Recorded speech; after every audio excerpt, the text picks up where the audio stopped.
Yes, 10 minutes nga mga karilon ay na-operan tayo agad dito ng 2,000 pesos. Bagong loan application.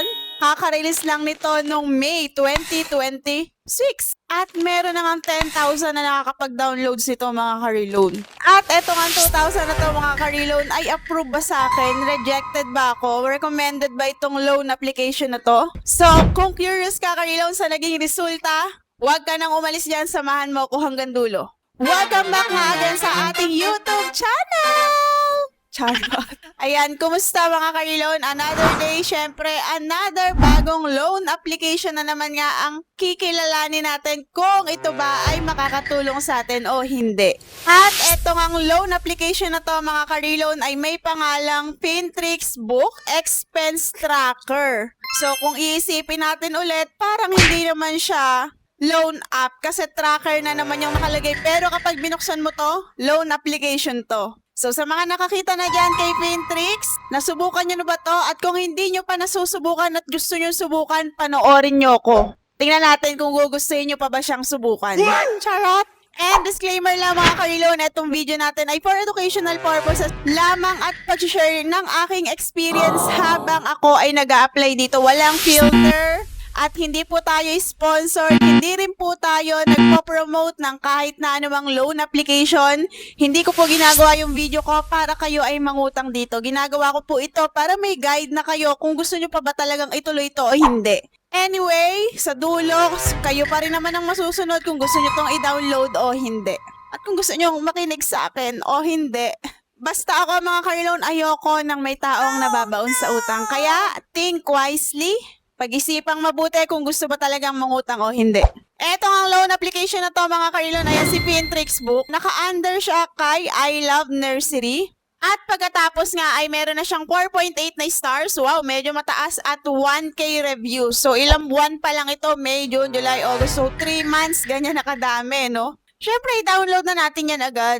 Tapos andito, yung sinasabi nga niya dito, take control of your finances starting today. Easily record your daily expenses and income, set saving goals to achieve your dreams, discover the most emotional shopping day, earn achievements for consistent tracking. At ayun, ang dami-dami niyang sinabi doon, pero hindi naman talaga siya tracker. Loan app to.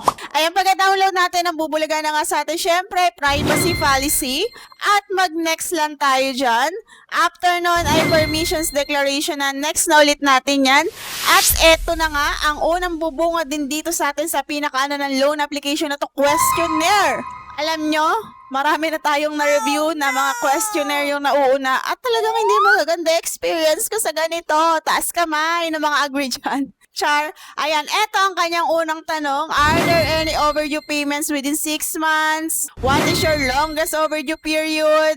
What is your total amount of internet loans? At how many loans have you taken out before? And how many loans do you have outstanding now? Di ba pare-pare sila ng mga tanong? Balikan nyo yung mga nireview natin. Ganyan na ganyan yung tanong. And after nun, eto na tayo sa unang sasagutan natin. Authentication, type of document. Sa mga ID na tinatanggap niya, ID, SIS, OFW, TIN, Voters ID, Pag-ibig, Health Card, UMID, Passport, Driver's License, SSS, PRC, Postal ID, National ID, Electronic 1 and 2. So, National ID lang tayo. Pagkatapos nun, picturean yung ID harap. Pagkatapos ay mag-selfie. At mga karilon, kung ayaw nyong magsagot ng mga ganitong personal information, tapusin nyo na lang muna yung video ko, panoorin nyo na lang muna ako para hindi rin kayo manghinayang sa dulo.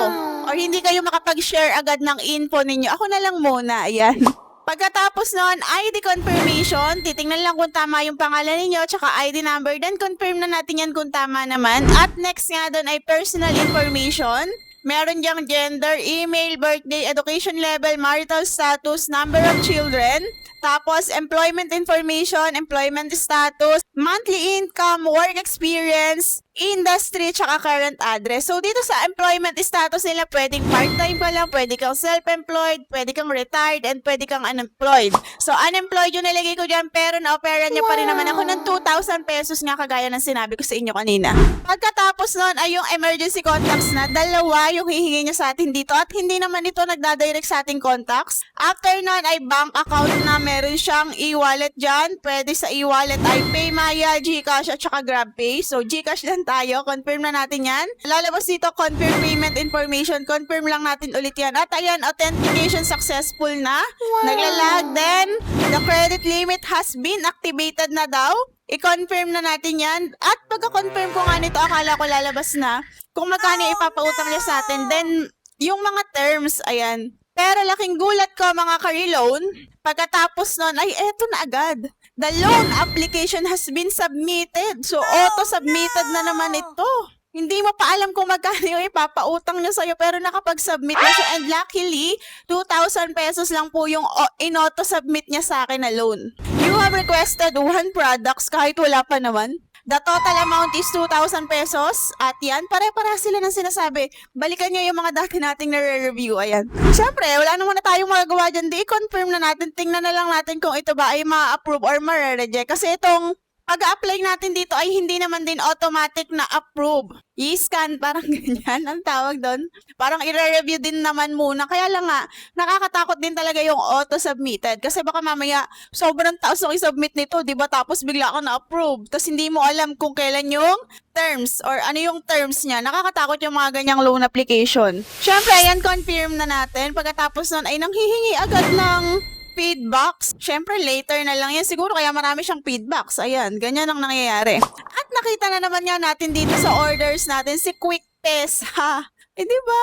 Kilala niyo na yung mga yan. Ayan, naka-under review tayo sa 2,000 pesos at hindi pa rin dyan lumalabas yung terms natin. Kaya talagang kakabahan ka hanggang dulo. So, ilang minuto pa nga akong pinakaban ito mga kayon kasi hindi rin talaga agad dumating kung ano ba yung resulta. Kasi naman, ilang beses na rin naman tayong natadali ng auto-disburse na labag sa loob. E di, yun nga mga karilon, habang naghihintay tayo dito ng resulta, nagbasa-basa muna tayo doon sa kanyang reviews na napakadami na agad.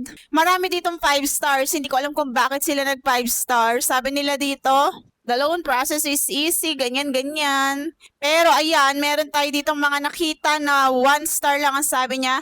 I highly don't recommend this app. Please don't ever download this app. I applied for a loan and 2 products amounting 3,000 each was listed under me as order. A total of 6,000 kasi 2 products nga.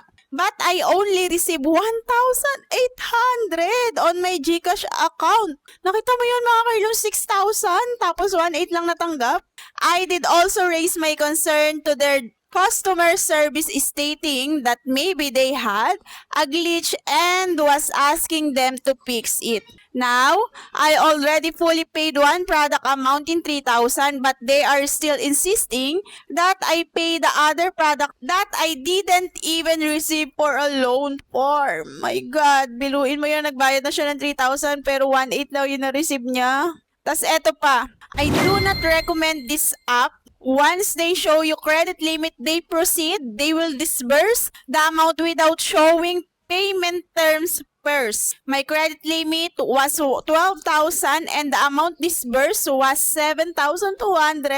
The full amount was to be paid in 7 days, which I have no choice since I cannot decline no more. They send disrespectful messages in repaying the loan. Do not install the app. Eto pa sabi niya, so disappointed with this app. I received the loan amount in my GCash but did not confirm it. The worst part is 6K but they only sent 3,600. That's almost half of the loan amount and need to pay in 6 days. I thought I have already found a good loan app that can actually help me but I was wrong. So ayun mga karilon, may mga naka-experience na nga dito na ito po ay auto-submitted and auto-disbursed nang hindi nyo nalalaman kung magkano ba yung terms ninyo.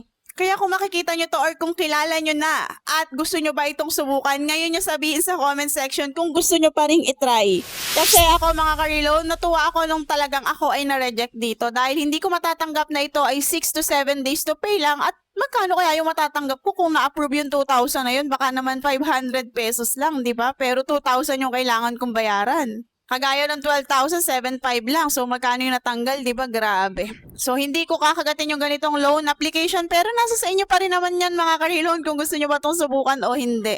Kaya mainam talaga, mga ka-reloan, na pinanonood nyo muna kaming mga nagre-reviews para sa inyo, para mas safe kayo, di ba? Hindi na kayo nakakapag-share na experience nyo, nakakaiwas pa kayo sa mga ganyang auto-disburse or auto-submitted na loan application. So, yun lang, mga ka-reloan. That's it for today's video tungkol kay Finterix. Sana ay nabigyan ko kayo ng linaw at nakatulong sa inyo itong video natin. Kung nagustuhan nyo naman to, please like and syempre i-share na din natin para mas maraming makanood. At mag-comment na rin kayo dyan kung meron pa ba kayong mga loan application na gustong reviewin na natatakot kayo, kami na lang muna.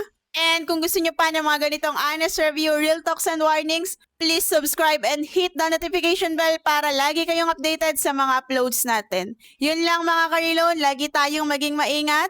Makaahon na sana tayong lahat sa pagkakautang and iwasan natin yung tapal-tapal system at pagkagat sa mga loan application na grabe ang mga processing fees at yung mga sobrang short term lang. Yun lang, thank you for watching and God bless you all. See you on my next video. Bye! Ito nga pala yung palagi natin ginagamit na mic, kaya yung ating Boya Mic Mini 2. Sobrang ganda ng noise cancellation nito. Napaka-quality talaga. Nandyan lagi sa description box natin yung link. I-click nyo na yan.